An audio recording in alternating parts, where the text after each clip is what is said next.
Hey guys, in this episode I'm joined by Stuart Roberts, the director of Future Sound of Egypt and manager of Trance Act Aly Fila. Stuart and I chat about his career growth from throwing his own events to managing top-tier trance acts and working with a record label. We also discuss what makes the trance community so special and his advice for aspiring artists and people who want to get into this field of work.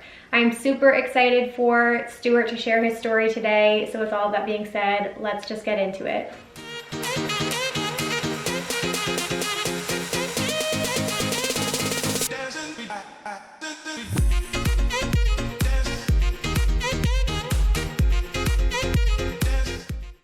What is up, you guys? Welcome back to Rave Culture Cast, your weekly guide to the EDM community, music festivals, and more. I'm your host, Emma Capotis.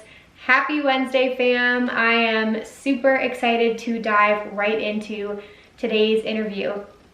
Like I mentioned, today I have a very special guest, Stuart Roberts, on, who, funny backstory, we have been communicating for a little while now, actually just sharing music. So he, has sent me some incredible music from FSOE, Future Sound of Egypt, and I add that to my New Music Friday playlist, and it's just been great to connect through trance artists and the music. And I was just thinking about it and I was like, you know what, I don't know his story and I just want to know how he got to where he is today.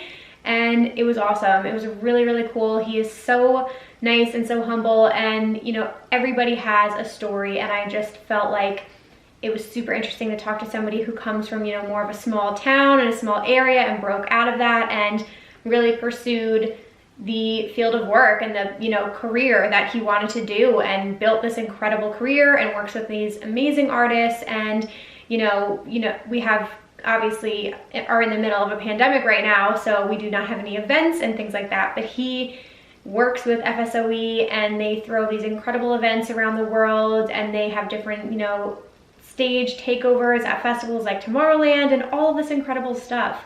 So we talk about all that today. Trance fam, you will be really excited because this is heavily going to be about trance production and the community in general. So I haven't really touched on that a lot in this podcast, so I was very excited to bring that to you guys today. So I'm super pumped about all of that. Before we hop into the interview here, you guys, if you are enjoying Rave Culture Cast, the best thing you can do is share this to your Instagram stories and tag at raveculturecast, or share this with a friend. If you have any trance fans in your life, this is the episode for them.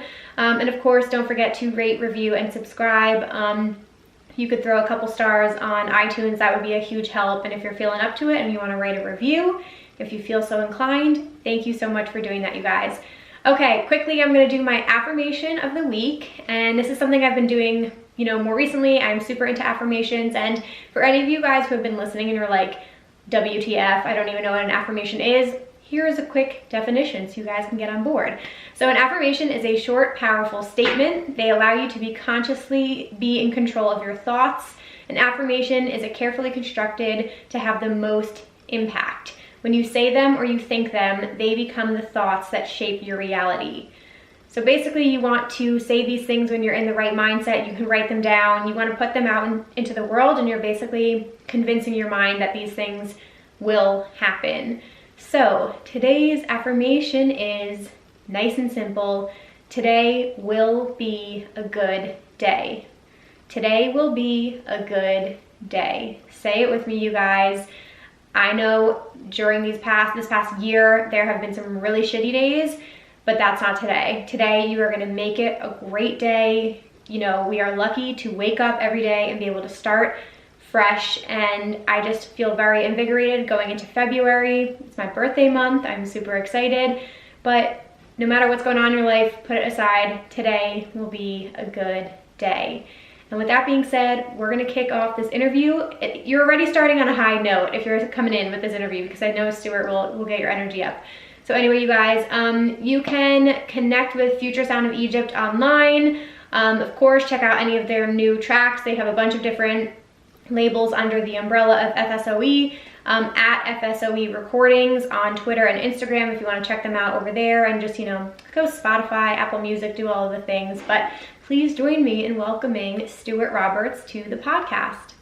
So I'm so excited to have you here. I did like a quick introduction before you came on, but I was just saying it's nice that we've been able to connect through music, and I've really appreciated everything, you sending music my way. And I was thinking about it and I was like, you know what, you would be the perfect person to come on because I really just want to know your whole story and, of course, chat about music with you. But, I love to have people on who work in the industry as well for anybody listening who, wants to be in a similar position to you one day. So first off, welcome to Rave Culture Cast. Thank you so much for being here. Well, thank you for having me. Of course, of course. So I wanted to just start out and just ask you in general, like how you've been doing during these crazy times and how this past year has been for you. Yeah. Well, nearly 1 year now since our last show. Mm-hmm. Wow. Yep. Considering I've been on the road for nearly 15 years with Aly Fila, and to not have a show for nearly 1 year is just mind blowing. Just Yep.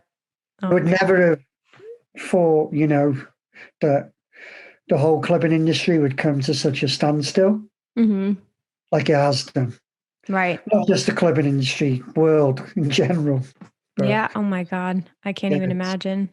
How did you, when it first started, you kind of thought, oh, by May it'll be okay. EDC will be on, by about EDC in Vegas, it'll be good by then. And then that was postponed, and then all your events in May, and then you're thinking, okay, it'll be June, like luminosity time.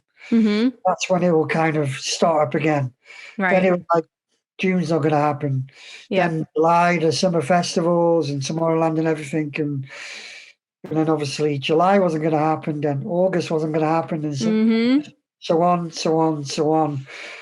And just the kind of like projection in your head of when shows would start happening again just could not take place. And, and it's really hard for everyone in the world, not just people in the music industry, but, for somebody who's so used to being away every weekend on shows and, or even when I'm at home and like my two artists, Aly Fila and Paul Thomas, are touring, you're constantly on your phone all weekend with them, checking everything's arranged properly and the pickups for the airports and everything's good. So you're constantly on call, even though you're at home. Right. So even to like not have that at all, even, just have, okay, the weekend, well, what do I do? Normally when I'm at home and not touring, I go to watch football. So, and to not even have that. Like, thank goodness for Netflix and Amazon Prime. 100%. Exactly. I know. And they said like within this past year too, like everybody's remodeling their homes because now you're spending so much time at home. So you're like, okay, I have to fix that and I have to fix that and I have to upgrade this room. I think I made a list of things to do in March last year. And I still haven't done them. That's okay. I mean, you do have to shift focus like pretty quickly though. I think everybody's been able to adapt, which has been good, but back then, how often were you on the road? Like how often were you attending shows compared to being home? I would say like the year before the pandemic, I was probably slowing down a little bit because I'm getting a little bit older now. And so I'm not sure really. I used to be away like half a year. Wow. Okay. On the road. Most years. And then the last 2 years before the pandemic, I would say I slowed down a bit and started to go to some key festivals, key events. Okay. So it's a big change. To be not touring is, for me, is like really, really strange. But I can imagine what it's like for the DJs themselves, I can't even imagine. I mean, I want to ask some questions about obviously music and shows and events and things like that, but I want to take it back a little bit. I'm curious about your whole story. So what was your like first introduction to electronic dance music? What first got you into it? I would say probably, actually, it's quite a personal story. When I was in high school, I was bullied quite a lot. Mm-hmm. So it's quite a shy guy when I was younger. And then, I thought, okay, how can I become one of the cool guys, kind of like gain more confidence. So, around mid-90s, like dance music was really starting to really make really big waves around the world. So I decided, okay, I want to be a DJ. So I was 16, 17. And then I started hanging around with a group of friends around where I live, and we started mixing together. I bought a set of decks for, I think must be around $30 US. Wow. Oh my gosh. Yeah. So I spent all my money I collected from part-time work I was doing then while I was still in high school, buying vinyls, because it was all vinyl back then. Right. And then I started like sneaking out to shows when I Okay. was around 95 actually. So I was 16. So Wow. telling my parents I was going to see my friends, stay at their house, and I'd go to raves. Nice. Love it. That's how I really got into it and grew confidence as a person. And then, used to queue up and go to all of the big shows at a time, like God's Kitchen and Cream and all the stuff in the UK. But I was more into hardcore at first. Okay, nice. Then it was around 98 that I started to get into trance because of, I think it was around the time when Faye Corsten and Paul Van Dyk and a lot of trance started to become in the charts. Right. So it started to become a bit more mainstream, and I started to be more aware of it around 98, 99. Now, if you go back to the people my age, 99 is known as the year of trance. Love it. So Yep.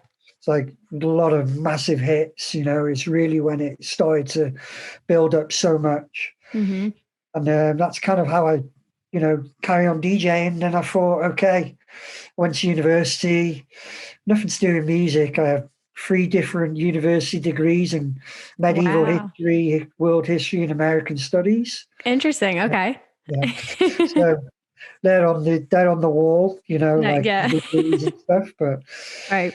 And then I decided, because where I live in North Wales, nothing really ever went on there. Okay. More like the cities like Liverpool or Manchester. That's where you were going. So that's like 1 hour to 2 hours away. So I decided while I was in university, I'm going to start hosting my own events where I lived. Okay. Smart. So I thought that's an inroad into the industry. Well, I was still in university at the time. So I started a brand called Slide, and had like Eddie Halliwell, Scott Bond, Judge Jules, nice, Anne Savage, Guy Ornadell, John Kelly, and a lot of big names, around that time. Wow. Around the Gatecrasher days and stuff. So to have them coming to North Wales was just like unheard of. Right. So I used to sell out nearly every event. Wow. Like 1,000 people. And I used to do it. Where were they? Where were you throwing the events? It was in a place called Candidno. Okay. I'll type a message so you know how to spell it. Okay. But it was nothing ever happened there. So I started doing it on a Thursday night because the venue wouldn't give me a weekend night because it was their night. Right. But I used to sell out a Thursday night. Wow, that's awesome. So, so it started to grow, and then finished university. And then I thought, okay, how am I gonna grow? So I decided I've got to leave Wales. Okay.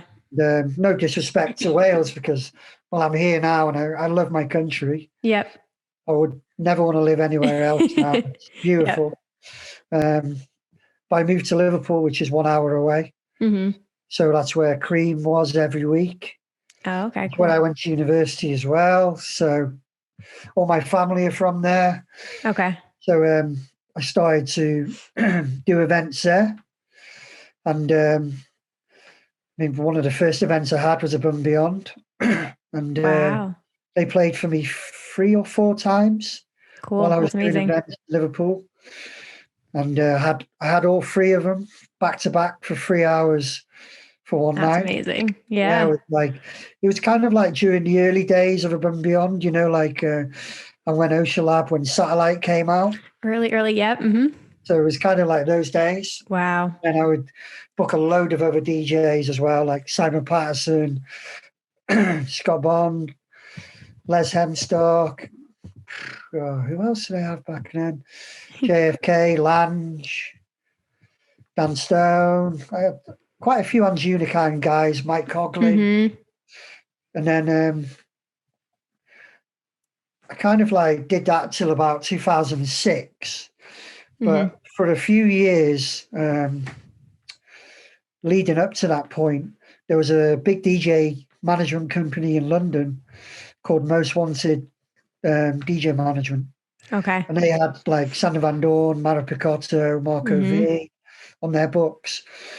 And I'd been speaking to them for a few years about maybe going down to work for them. But at the time, I didn't want to leave Liverpool. Okay. And then 2006, there was a point when I felt, okay, you know, I'd done events for 5 years. So now I really wanted to get into the other side of it. And so they offered me a job, and nice. They asked me for 3 DJs to sign. Okay. I thought they should sign. Right. And the first one was Aly Fila. Nice. Yep. Early 2006. Okay. And then it was Super A and Tab and Richard Durand. Those were the 3 DJs who I said are gonna really explode. Cool. Nice. Okay. The first signing made was Aly Fila. Wow. So and then I was kind of thrust in the deep end because one of my colleagues, who was kind of my boss, left to go and start his own agency. So the kind of owner of the company kind of thrust me right into the deep end for me to take over. All right. Okay. And I was like, wow. And I remember going home to Wales for a weekend, because I said I needed time to think about this, because it's quite a big thing to put on my shoulder for 6 months, you know. And then I remember walking along the beach here, and it was really nice weather. I remember sitting there thinking, can I do this? You know, do I have what it takes to take on the responsibility? Sure. And I said, yeah, you know, what have I got to lose? Right. So I took it on head first, and then that's awesome. I became Aly Fila's manager then. Okay. I've been a manager ever since. Yeah, I was gonna say that's coming up. That's been 15 years then, right? Pretty much. Yeah, 15 years in Wow. May. That's exciting. Congratulations. That's amazing. You said a couple things that are interesting. You're not the first person who's been on this podcast who has said something similar, where they started throwing their own events. So this seems like a common trend if you want to get into this. Get your foot in the industry, you know. Yeah. Throw your own events. Throw your own events and learn the process, learn dealing with agents, negotiate DJ fees, you know. Right.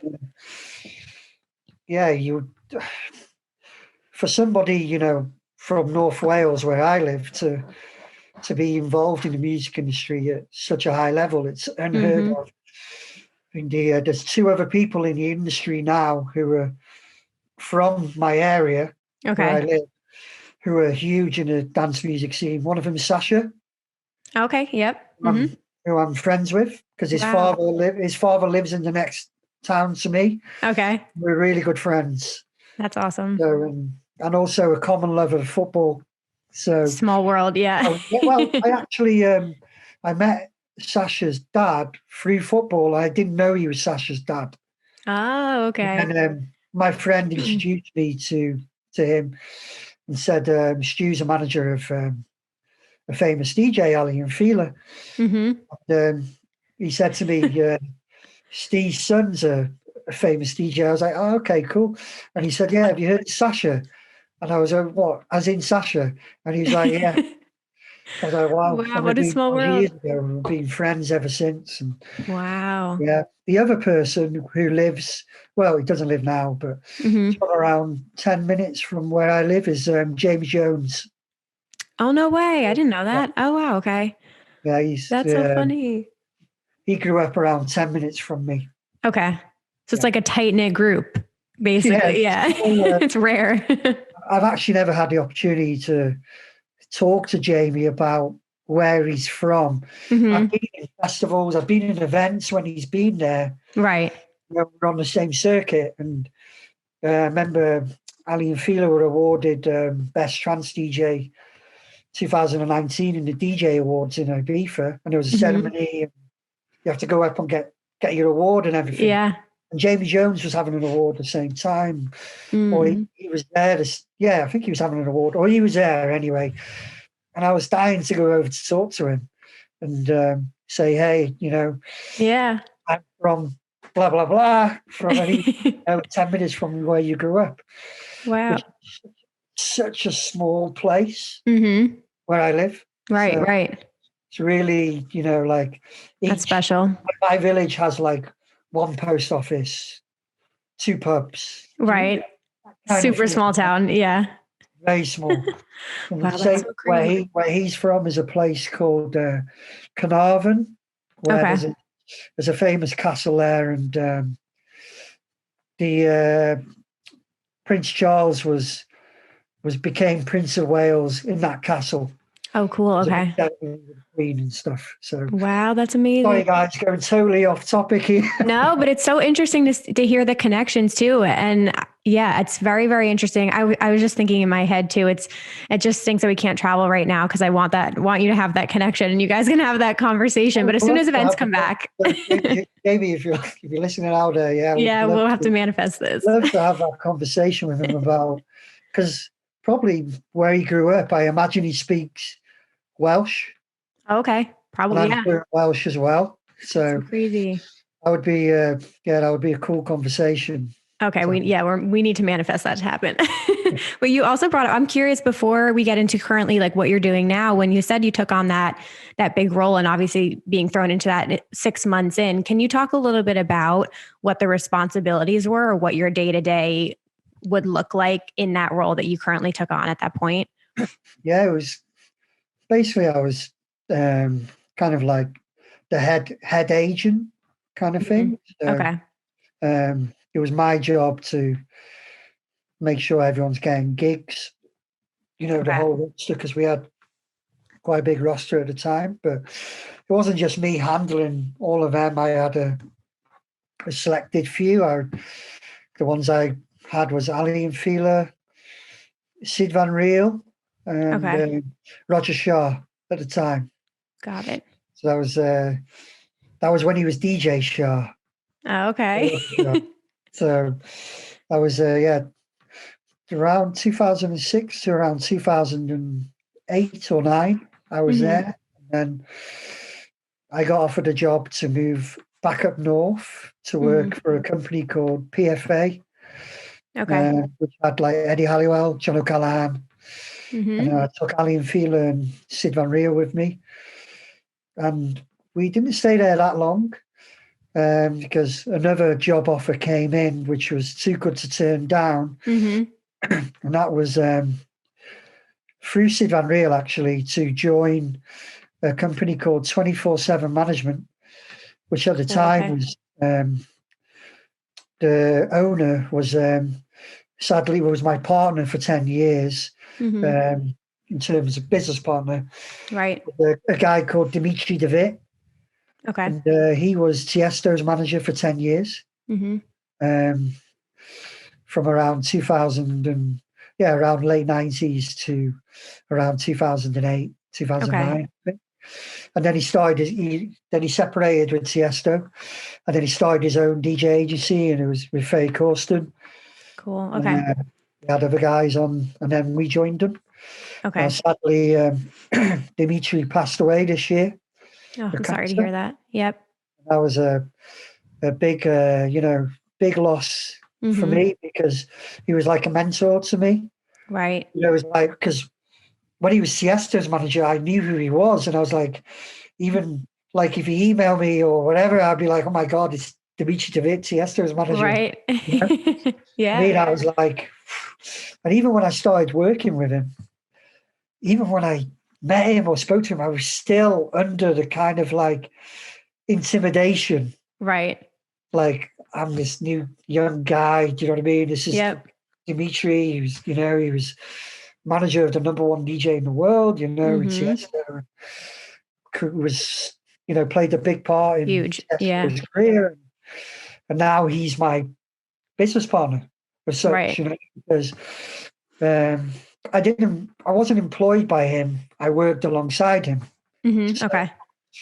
And he was there for me all the time. Any problems, you could say it was like a good cop, bad cop situation. Okay. Yep. Where if I had a problem with a promoter or something, he's bad cop. Yeah. I'm having this situation. Leave it with me. And it would get done. So that's awesome. I'm glad you guys had that connection, though. That's amazing. He's an amazing guy who would do anything for anyone. The life and soul of everything, we've had some great times over the years. I remember one flight me, him and Aly Fila had.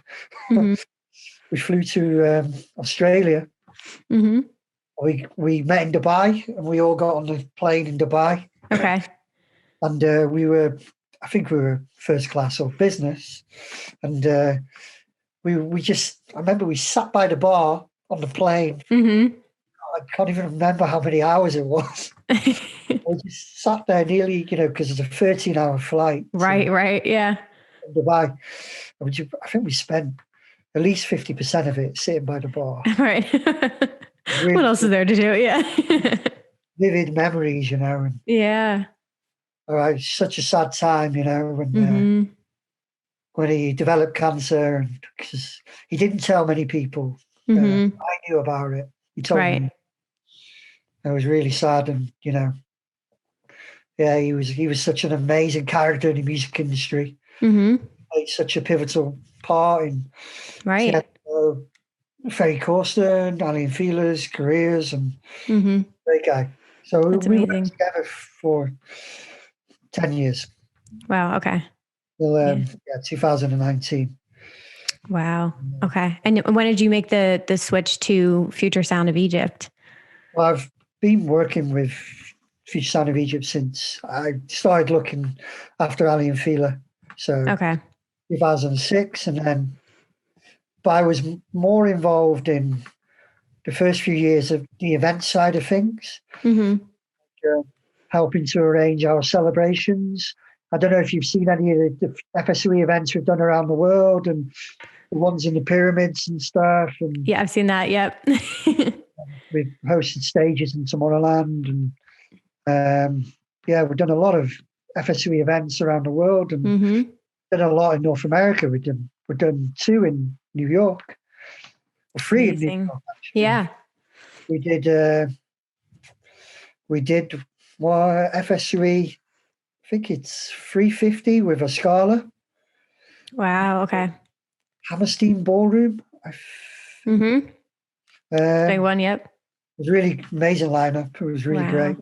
I remember Aly Fila and John O'Callaghan back to back.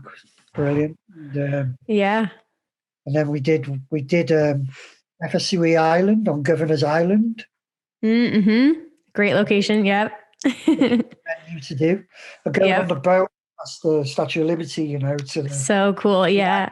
It was great. And then we did FSOE 500 on New Year's Eve. In Brooklyn, the warehouse. But unfortunately, I couldn't make that one. Okay. but I was at the other ones, and I love New York. Such a fun city. Yeah. I'd love to bring FSOE back to New York when it's Yes. safe to do so. Mm-hmm. Oh, I'm there. And I love the way you say FSOE. So, Yep. Yep. maybe because actually this year it'll be FSOE 700 from May. Wow. That's a huge accomplishment. Yep. So hopefully we can do a couple of shows in North America when it's possible. Right. When everything's safe. So cool. Can you describe the experience to someone? One on the East Coast, one on the West Coast.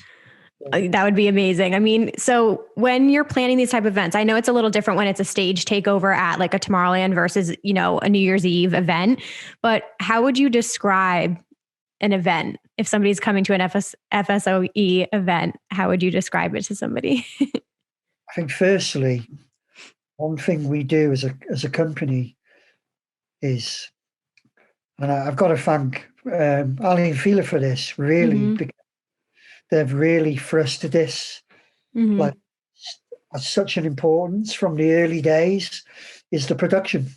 Because being an Egyptian brand, we have the world, the world's an oyster to what we can do in connection to ancient Egypt, Right.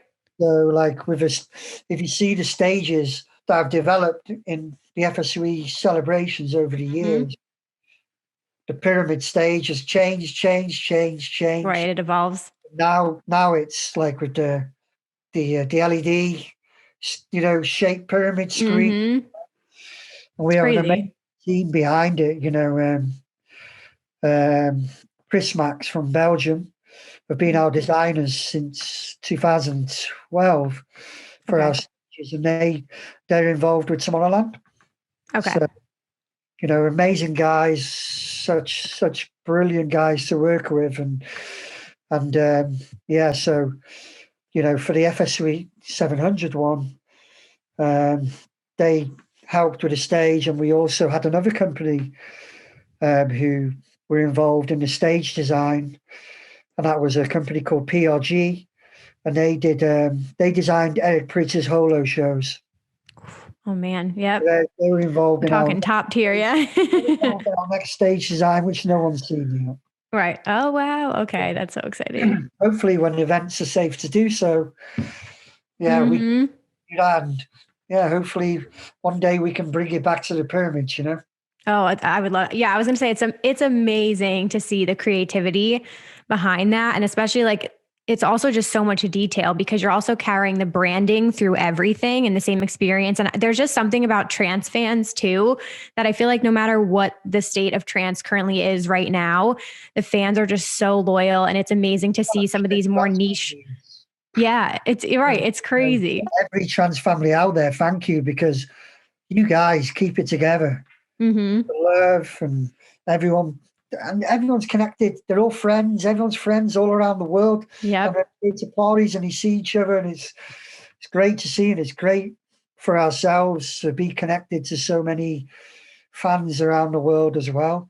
Thankfully, the internet and social media played a massive development with that. Right. It wasn't so big when we kind of started around, And now it's ridiculous.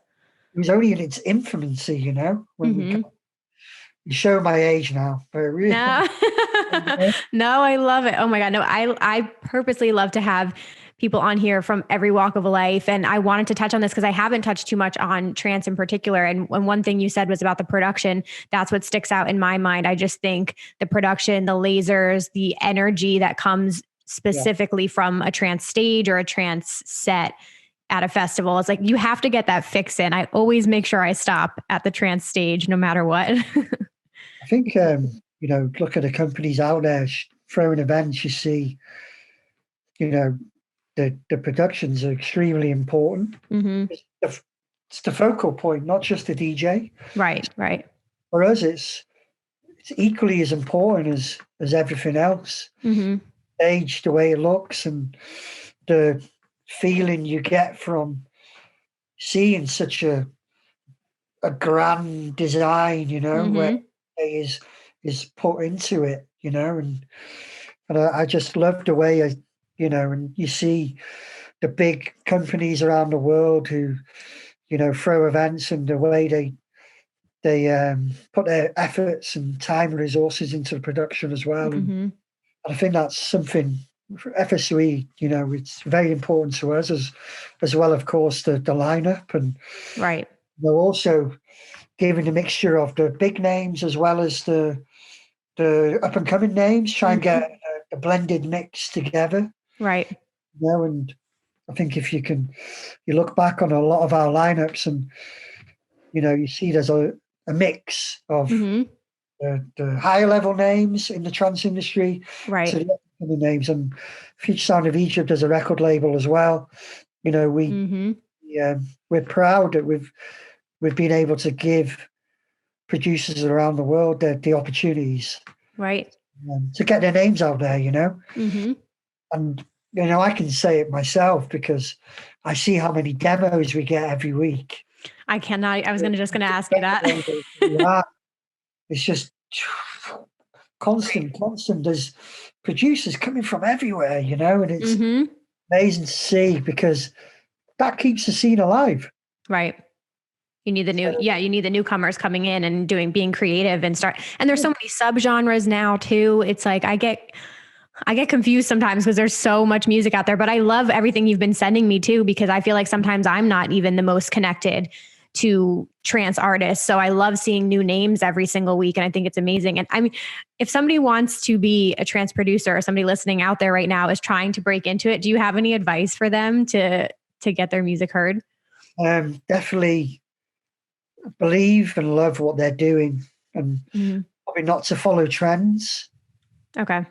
Because it's easy. There's a lot of commercial genres out there, which it's easy to go in that direction. Do you know what I mean? Just make what you love, really.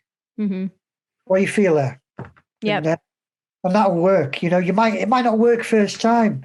You might get a series of rejections from all the labels. Just don't give up. Yep. I agree. Consistency is key. It's the same for myself when I first got involved in the music industry. Everyone around here was family, friends, Right. We'll never make a career out of it. And I was like, okay. Just watch. Yep. It boils down to hard work. You have to be prepared to put the graft in. Because it's a lot of work. Right. You make a lot of sacrifices. And I mean a lot, relationships. Right. It's just, like you're on call 24 hours a day. Right. Yeah. But that's the life we choose and we love it. Right. It's like the rewards outweigh, but there of course are pros and cons to everything, but you love it. So away for weeks at a time, or you miss your family and your friends, and right.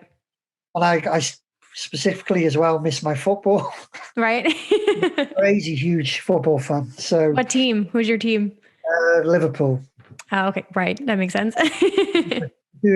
doing quite good at the moment. And, good. But it's tough because I have my own seat in the stadium. Wow, that's awesome. 30 years, nearly. Okay. And I haven't been since March. My gosh, I know. Like I honestly think when I sit in my seat, I'll cry. Yeah. I bet 100%. Yeah. That's how I was just going to say, that's how every fan of music, every concert goer, that's how we feel too. I'm like, the minute I go into a festival, I will cry. I imagine when clubbers can start going again.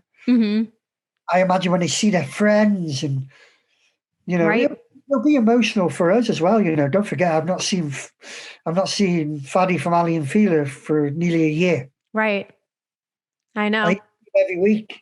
I know. So, it's that connection we're not just missing. My DJ or artist or business partners is one of my best friends, So it's like a brother to me, So yep. It's tough, because not just from a work level, but we have such a good time when we're away. We're similar sense of humor. And Yep. not just like the guys, Aly Fila, but everyone I work with.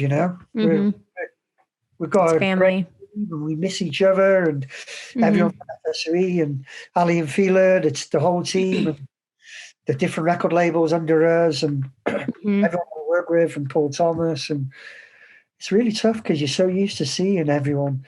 Right. Not the close guys I work with, but all the DJs, all the trance DJs, and you've not seen them for so long, and the fans, Yeah. I can't imagine what that what that feeling is going to be like. amazing, but the saving grace is it's coming. I know we're getting closer and closer each and every day.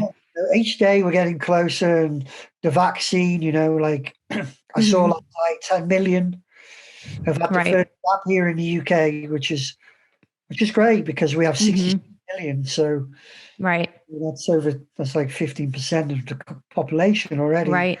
We only kind of really started the end of last year. So, and each day there's more vaccines being approved and being more produced, mass produced, more testing centers are appearing. And it's all, this is the last year for me. This will be the last year. Right. I think, cross fingers that the summer happens and festival. Right. I can imagine the emotion, and just like something like, imagine the Luminosity or Tomorrowland or Creamfields or Unreal. Yep. Soul or Mysteryland, wherever. You imagine the emotion when, for me, what I've been picturing as well is like when Aly Fila plays Somebody Loves You. Right. One of these events, Yeah. the emotion of people have had from that track. Last year, the way it resonates with what we've all been going through. And don't forget, it's all mental health as well. Right. We're not robots. We're human beings. Yep. We're all going to have health issues where we're feeling sad or down or missing people, or my days are very different now compared to what they were a year ago because when the pandemic started, I got more involved with the record labels themselves. Okay. So now that's become more like a full-time job as well as being an agent. And I bet. Okay. It's a lot of work. So I can imagine when all the clubs and festivals are opening up, because that's a full-time job in itself from a bookings agent side. Right. So, and arranging tour events around the world. Plus doing all the stuff for the record labels. I think I'll be working 7 till midnight every day. I bet. Oh man, I know. That's the catch-22 being at home. I love it. So exactly. I love what I do, and I'm very thankful and grateful for the opportunity I've been given, and I grasp it. And I what's the word? I don't take it for granted. Yeah.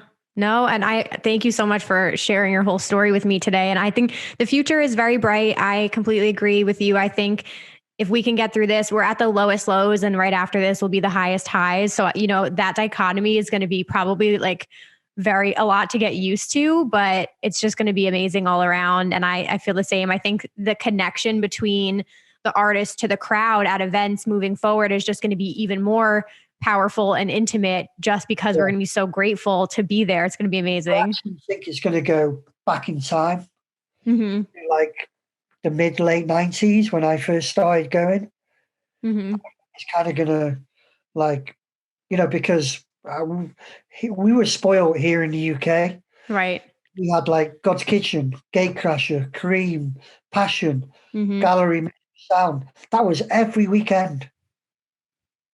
Right. We were spoiled where to go. Yeah. I feel like, don't get me wrong, the atmosphere now in events and festivals is absolutely amazing.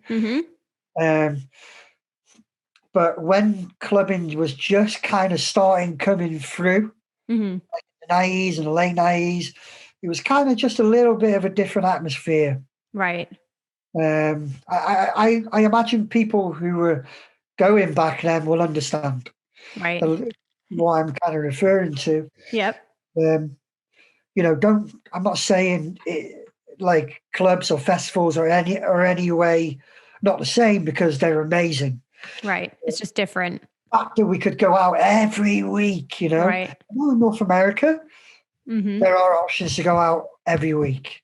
But in the UK, that kind of dwindled over the past 2-3 years. Okay. So, I think once this is all kind of like finished, the pandemic, that there'll be a lot more shows in the UK. That's kind of, I'm hoping people don't take it the wrong way what I was saying. No, you're good. Back now, it was just back in the 90s and early 2000s, probably to mid 2000s, late 2000s actually. Yep. We had a lot more choice where I live in the UK to go to clubs. Yep. So there was just more opportunities. Yeah. There hasn't been as many options.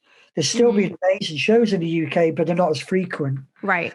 So what I'm trying to say is, I think when the pandemic is over, there'll be a lot more shows, regular shows, than there was. Yeah.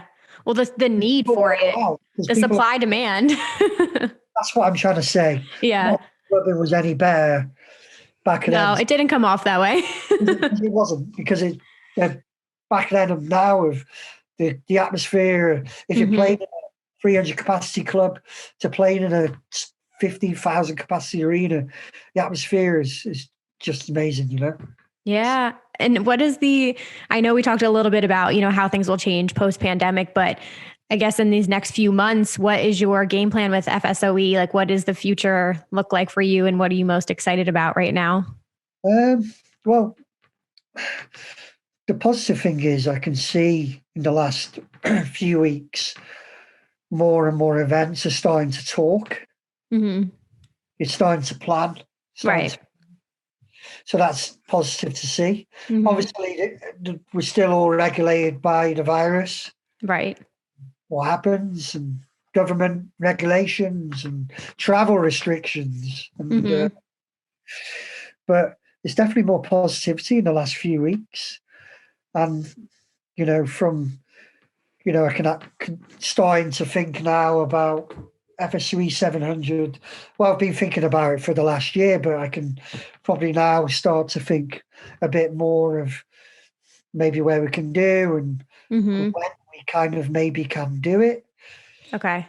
Now the Stay of Trance has been announced for September, and Rave Stay in Poland's been announced for October, and the Stay of Trance in Poland October. And so things are starting to, like some of the summer festivals have been announced, and it's positive to see. So, but from a record label's point of view, from a brand, our aim is to keep signing quality music. All 6 record labels under FSOE Egypt, and keep growing, keep working hard, and keep providing good music is good music. Exactly. I know there's been no shortage of good music. So that is a beautiful thing that we very much appreciate. I'm going to have to look up these festivals. I didn't realize trance music was so big in Poland. I'm half Polish. My mom is Polish. My dad is Greek. Weird combination. Yes, exactly. I had no idea that's probably amazing experience in Poland. I can't even imagine. Eastern Europe is amazing for trance shows. Wow. Okay. Like, Transmission in Prague is right. Yeah, I can't even imagine. Off the hook. Yep. It really is an amazing. Adding that to the list. Brilliant. And there's so many good events in Europe, but there's also so many amazing events in North America. Actually, worldwide. Yep. We're stepping it up. Strong, and even after the influx of EDM and that genre, which kind of took over trance during the early 2010, 2011. The trance genre is still very, very strong. Right. But that's not just down to the music and the DJs and the musicians, but that's also down to you guys and all the trance families around the world coming together and keeping the spirit and keeping it alive. And for someone who works deeply within the trance genre, big thank you for that. Amazing. Oh no, I love it. It's amazing to see the online communities, the live stream support, all of that, and the music. But before I let you go, where can everybody connect with you online, or where can they get in touch with you? Check my, Facebook profile, Stuart Roberts. Beautiful. And then, FSOE too. Anyone has any questions, or if anyone just wants a general chat, if it's hard during this time, or anyone just wants to message me, feel free, you know what I mean? I'm always here to offer advice or to help in any way. We're all a community at the end of the day. Exactly. No, that is very much appreciated. I think this was great. I seriously feel like I could talk to you for a while. I have so many questions for you, and this was amazing getting to hear more about your story. I'm glad we could connect, and thank you so much for continuing to send music for the playlist. I appreciate it. No, thank you for your support. Of course. Everybody go support FSOE. Listen to the new music. Stay tuned for any updates on events and things like that. Obviously, I know we'll get updates from that as it keeps going. But Stuart, thank you so much for being here. I really appreciate your time. No, thank you for having me. Thanks. I hope you have a good day. Thanks. Alrighty, you guys, welcome back. What did we think, you guys? I hope you enjoyed that interview. I really want to hear your feedback. So, of course, you can always connect with me in our Facebook group, Rave Culture Cast community. Definitely let me know what you guys thought about this. If you want to hear more about the trance community, I am happy to bring it. Huge thank you to Stuart for coming on and spending the time today.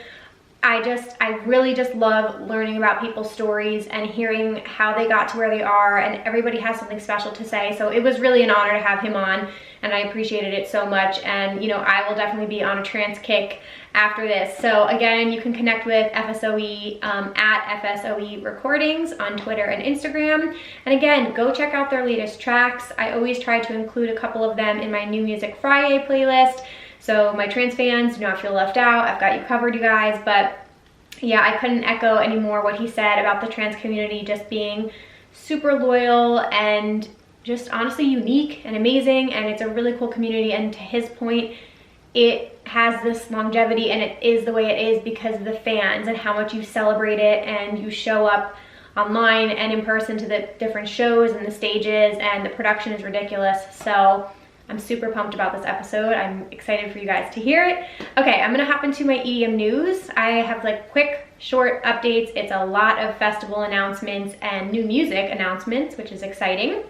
I'll do music first. So we have Porter Robinson, hello. He announced that his next album, Nurture, is dropping on April 23rd, which is really exciting. He's already released a single. I'm sure he's gonna have more coming out, but the album date is April 23rd.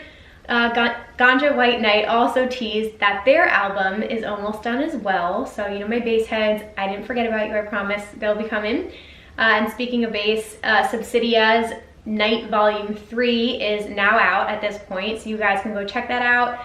I feel like Night definitely, out of all the compilations, is the one that seems to be a lot heavier. So if you guys are into like heavy bass music, dubstep, all of that shit, you will probably really like Night Volume 3. And then what was the last announcement? Oh, Seven Lions. Hello, my Lord and Savior, Seven Lions. He just released a special EP, which has, I believe, 4 tracks on it. At the time I'm recording, it's not out yet, but by the time you hear this, it will be out. And these are all his 1999 trance remix. Speaking of trance, I loved when Stuart made that nod in the episode. He said that 1999 was like an incredible year for trance, and in the back of my head, I was like, oh yeah, Seven Lions is coming out with all these 1999 remixes. So the Rush Over Me 1999 trance remix was already out, but now you guys can go check out the EP. I already know it's probably gonna be fucking ecstatic. Oh my God, can you guys imagine when festivals come back, if Seven Lions does like a fully 1999 trance set? Wow, that would be amazing. Pasquale, if you're listening, please make that happen. Okay, festival news. So we have, Coachella, first and foremost, canceled their spring dates. There is no backup dates as of right now. However, I will keep you guys posted to see if they move to the fall, or I honestly think we're gonna see a lot of events just cancel and start from scratch in 2022. Awakenings Music Festival moved from June to September 11th through the 13th. I believe that takes place like right near Amsterdam.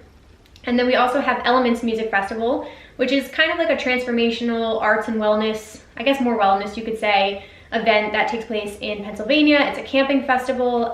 They are moving to Labor Day weekend, so September 3rd through the 6th. Honestly, that one's on my radar. That one is high up on my radar. EZU is always Labor Day weekend as well though, so that would be a conflict. And EDC Mexico has also rescheduled for Labor Day weekend. So it's just like deja vu all over again, you guys. We're gonna have events on top of events on top of events. It's going to be a lot. Alrighty, and I think that was pretty much everything for EDM news. I'm gonna jump right into my song of the week recommendations. We've got some bops this week, you guys. Actually, are they bops? Yeah, I would say they're bops. Really, really incredible tracks that I've been digging, I've been loving. They're on my liked songs playlist on Spotify. First and foremost, my girl LP Joby. She is incredible, you guys. If she is not on your radar yet, she should be. I just interviewed her with MJ on our other podcast, Festival Insider Podcast, so that will be coming out soon, spoiler alert. And her new song, Move Your Body, bitch. If you guys like infectious, like groovy house, it almost gives me like disco house kind of vibes. You will love that. She is also a pianist, so she has like amazing piano riffs in all of her songs, and she plays live. So if you watch her live streams, she's so cool and she's so edgy. I love it. So that's called Move Your Body by LP Joby. It's LP space Giobbi. And then I've been loving from Hot Since 82 and Jem Cook, their song Buggin'. Oh my God, talk about a sexy, deep kind of tech house, not deep house, tech house track. Like, it's infectious, it's sexy, it makes me just, I'm closing my eyes now if you're watching on YouTube. It makes me want to close my eyes and just vibe out to it, you guys. Are you feeling the vibes I'm giving you right now? Listen to Buggin' by Hot Since 82 and Jem Cook. You will not regret it. And last but certainly not least, my girl Nora En Pure. She just released her Monsoon EP. I loved it. My favorite track is Monsoon. It's the first track, and it's just, I mean, she's so beautiful, she's so talented. If you guys are into deep house, you will definitely like this, and this song just delivers. The build up in it is fantastic, and the first drop in it is just so good. It makes me want to move, and I really, really love that whole EP. So check out Monsoon by Nora En Pure. And with all of that being said, you guys, those are all of my updates. Thank you so much for checking out today's episode. Like I said, if you guys are enjoying the content, you know, you could do any of the following things: rate, review, subscribe. Check us out on YouTube. We have our own YouTube channel now for Rave Culture Cast, so you can go subscribe over there. I would love for you to be a part of the Facebook group community. I'm planning to do a family Zoom call in February. I would really love to do it like around my birthday time, so towards the end of the month. So if you guys want the information and you want to be invited to that Zoom call, you have to join the Facebook group so that we can keep it a nice, tight-knit community. I love doing those, and we haven't done one since fall, so it is way, way overdue. What else, you guys? I'm wearing my Rave Culture Cast merch. If you guys haven't picked anything up yet, please feel free to check it out. The long sleeve is my fave. The beanie, hoodie, all those good things. Tank tops for when spring and summer come around. There will always be a link down below in the description. But I just really, really appreciate you being here, whether you just tuned in for the first time or you've been listening from the beginning. Thank you so much for being here. I hope you enjoyed today's interview. We've got another incredible one lined up for next week. So get excited, you guys. And with that being said, do not forget today's affirmation: today will be a good day. Go out there, kill it, have an amazing day, you guys, and I will see you next Wednesday.